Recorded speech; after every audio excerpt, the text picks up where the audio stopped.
ហើយសាធារណៈភូគីចេះចែកម្លែកមិនយកតែម្នាក់ឯងទេបើគេបានសុខដែរមួយទៀតនោះជាអ្នកដែលមានសិលធម៌រស់នៅនឹងប្រហាក់ប្រហែលគ្នាយើងរងថ្ងៃដូចថាមានក្រមសិលធម៌ការងារស្តង់ដារការអនុវត្តនឹងប្រហាក់ប្រហែលគ្នាបើខុសគ្នាបើពិបាករស់នៅមួយគ្នាមិនអាចសាមគ្គីជាមួយគ្នាហើយនឹងមួយទៀត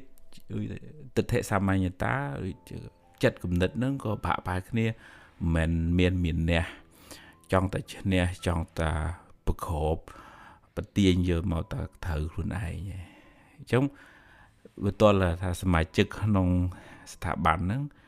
រៀនមានចិត្តមេត្តារៀនចែករំលែករៀន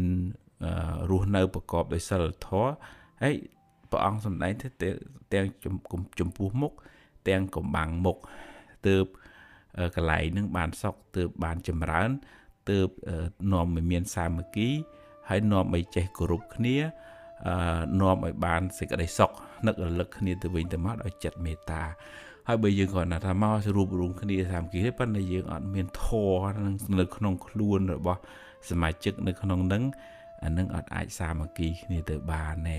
យើងតើថាយើងម្នាក់រៀនអប់រំខ្លួនឯង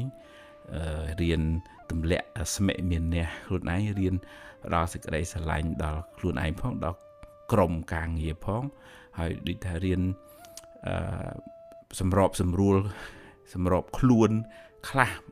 ដាក់ខ្លួនខ្លះហើយគេក៏ដាក់ខ្លះហ្នឹងទើបអាចរស់នៅជាមួយគ្នា